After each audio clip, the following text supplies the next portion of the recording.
sur les hauteurs de Stuttgart, a ouvert il y a 100 ans la toute première école Waldorf au monde, créée par le philosophe autrichien Rudolf Steiner. Destinée à l'origine aux enfants des ouvriers de l'usine des cigarettes Waldorf, ces écoles alternatives privées mais subventionnées par l'État sont aujourd'hui très prisées des familles aisées. 1% des écoliers allemands sont scolarisés dans ces établissements. Parmi le millier d'élèves de l'école de Stuttgart, Anne-Sophie, 18 ans. Ce que j'aime ici, c'est qu'on ne nous met pas la pression. On n'accorde pas beaucoup d'importance aux notes et on ne peut pas redoubler. Ça favorise un apprentissage créatif. Les enfants grandissent au sein d'une même classe, du CP à la terminale, et sont suivis jusqu'à leurs 14 ans par un seul instituteur. L'école se veut une communauté de vie, dans laquelle s'impliquent les parents et surtout les professeurs. Ces derniers gèrent l'établissement de manière collégiale, sans directeur. La valeur ajoutée de ces écoles, ce sont les activités manuelles, du jardinage au tricot en passant par la sculpture. C'est un if. Comme vous voyez là, il y a des sortes de vagues dans le bois. Il a un peu sa propre vie. J'essaie de créer ma sculpture tout en me laissant guider par le bois. Ce que je trouve bien ici, c'est qu'on s'appuie vraiment sur l'être humain en lui-même. Contrairement à la plupart des écoles publiques, on ne promeut pas ici le savoir ou la productivité, mais on se concentre sur l'être humain et son individualité. Chaque matin, les élèves récitent collectivement un poème méditatif de Rudolf Steiner. Ils suivent également des cours d'eurythmie. Il s'agit d'une danse inventée par Steiner, matière obligatoire dans ces écoles. Ce jour-là, Faust de Goethe est à l'honneur.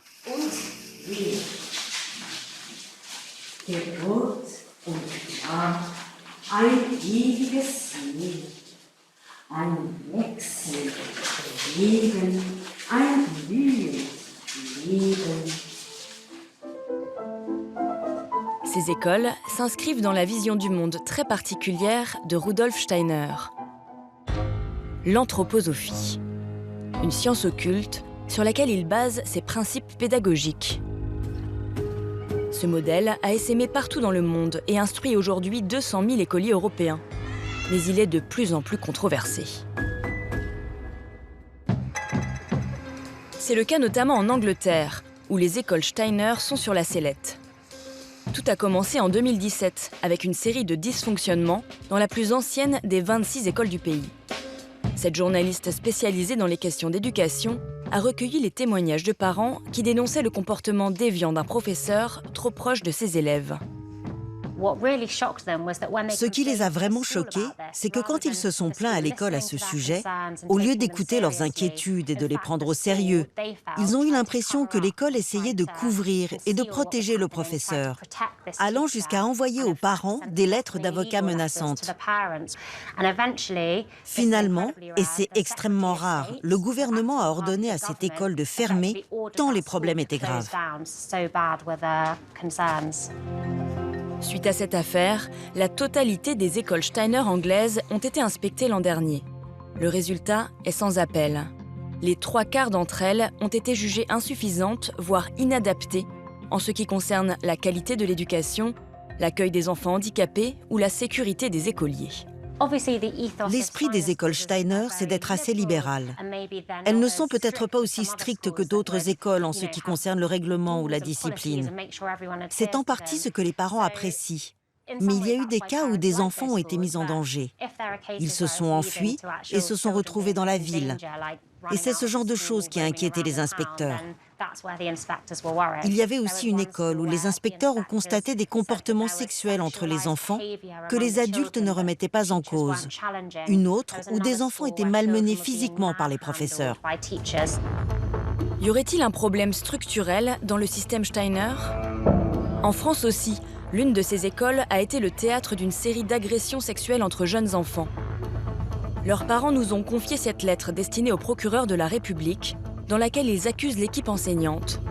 Volonté délibérée d'étouffer l'affaire, pression sur les parents d'élèves, incompétence et irresponsabilité des instituteurs. Pour leur défense, les écoles Steiner soulignent que ce type d'incident peut arriver partout. Elles disent travailler sur des améliorations tout en déplorant une cabale médiatique. Mais les témoignages s'accumulent et certains parents soulèvent la question d'un risque de dérive sectaire. Marianne a inscrit l'an dernier son fils dans le jardin d'enfants d'une école sous contrat avec l'État qui se disait Steiner Montessori Freinet. Or, la jeune femme s'aperçoit qu'on y véhicule une idéologie marquée par des rituels, comme la spirale de l'Avent, un grand classique des écoles Steiner. Le but était que chaque enfant rentre dans la spirale avec sa pomme et sa bougie allumée, reçoive une étoile dorée avec un petit mot de félicitation et repartent en sens inverse. Le tout dans une ambiance obscure et à l'aide de bougies et de chants liturgiques. Je m'y attendais pas, j'ai eu l'impression de rentrer dans une église, mais sans qu'on me dise que c'était ça. L'enfant reçoit en cadeau de la part de sa maîtresse ce lutin typique des écoles Steiner qui remplace brusquement tous ses doudous et les bisous magiques de sa maman. Peu à peu, la jeune femme remarque des changements dans l'attitude du petit garçon d'à peine 3 ans. Juste avant Noël, en rentrant de l'école un soir, en lui contant une histoire, il me dit comme ça d'un coup « Maman, je dois arrêter de t'aimer pour m'aider tout seul ». Et ça a été un choc. J'ai compris que dans sa manière de dire les choses, ça venait pas de lui. On lui a mis ça en tête. « Maman, je dois arrêter de t'aimer pour m'aider tout seul ». Et de là, il m'a dit « Mais je dois le faire ». Marianne se fait aussi accuser d'avoir endommagé le karma de son enfant en le faisant vacciner. Elle le retire alors de l'école et finit par déménager. Comme elle, depuis 2 ans, plus de 20 personnes en France ont signalé ces écoles à la Miviludes, la mission interministérielle de lutte contre les dérives sectaires. Ce qui est dérangeant là, c'est vraiment cette doctrine qui est présente, omniprésente dans un certain nombre de rituels dans ces écoles et qui ne sont pas explicités aux parents et qui sont en lien direct avec les écrits ésotériques de Rudolf Steiner.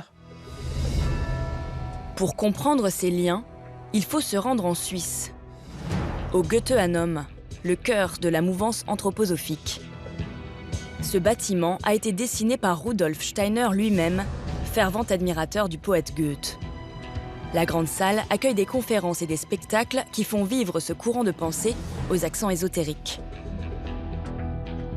Le Goetheanum abrite différentes sections d'études, de l'art à la médecine en passant par l'économie. La section pédagogique est dirigée par Florian Oswald. C'est quand même extraordinaire. Quand on pense qu'après un siècle, toutes ces impulsions sont restées dans l'art, partout. Je ne connais personne d'autre qui a eu des idées aussi fructueuses et bonnes, qui sont restées dans le temps et qui s'appliquent à tellement de domaines différents.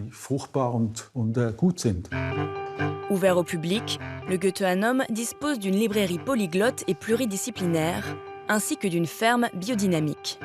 L'anthroposophie de Steiner est plus que jamais dans l'air du temps. Sa pédagogie en est la vitrine. Mais il existe également une médecine anthroposophique, avec une vingtaine de cliniques en Europe qui promeuvent notamment l'homéopathie, ainsi que les préparations pharmaceutiques et cosmétiques des laboratoires Velleda et Dr Auschka. L'anthroposophie, c'est aussi une agriculture, la biodynamie, avec près de 4000 exploitations en Europe certifiées par le label Déméter. Des activités généralement soutenues par les banques alternatives d'inspiration anthroposophique, comme Triodos ou GLS.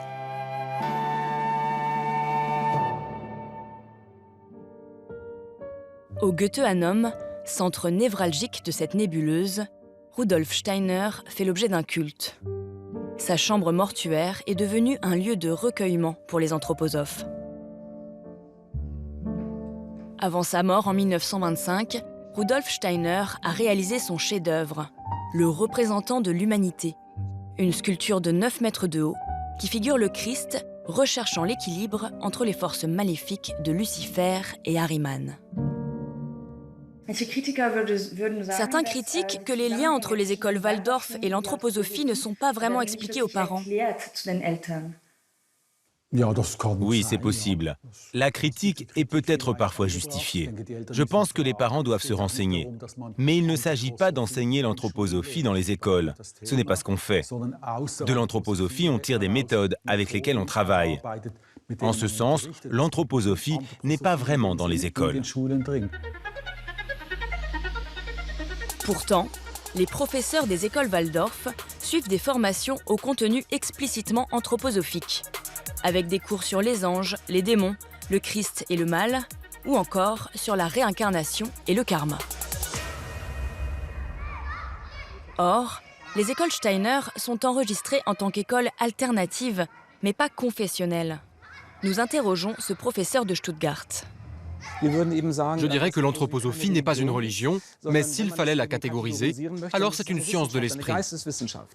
Nous avons vu dans une formation pour professeurs des cours sur la réincarnation et le karma. Ce n'est pas très scientifique, non? Oui, en effet. Il faudrait discuter de ce que l'on entend par science. Il faut dire que cet aspect n'est pas central dans la formation, mais c'est quelque chose qui marque l'état d'esprit du professeur. Selon nous, l'homme n'arrive pas sur Terre comme une feuille vierge, mais il a un bagage. Il a déjà vécu dans le passé? Tout à fait. Un mélange des genres que dénonce Grégoire Perra. Cet ancien élève d'une école Steiner est devenu lui-même enseignant et membre de la Société anthroposophique pendant des années avant d'en claquer la porte. Les anthroposophes, c'est des gens malins. Si 100% des élèves étaient endoctrinés de façon visible à l'anthroposophie en sortant de ces écoles, ça se serait vu. C'est pas leur but, c'est pas leur intérêt. Il y a toute une nébuleuse de l'anthroposophie. Si quelques élèves sortant de ces écoles vont diriger ce mouvement, ça leur suffit. Il dénonce un embrigadement insidieux des élèves et se considère aujourd'hui comme le lanceur d'alerte d'une doctrine qu'il juge malsaine. Le professeur Steiner à Waldorf, il est là pour sauver les âmes des élèves, pas pour leur enseigner quelque chose, pas pour leur transmettre des connaissances et leur apprendre à réfléchir.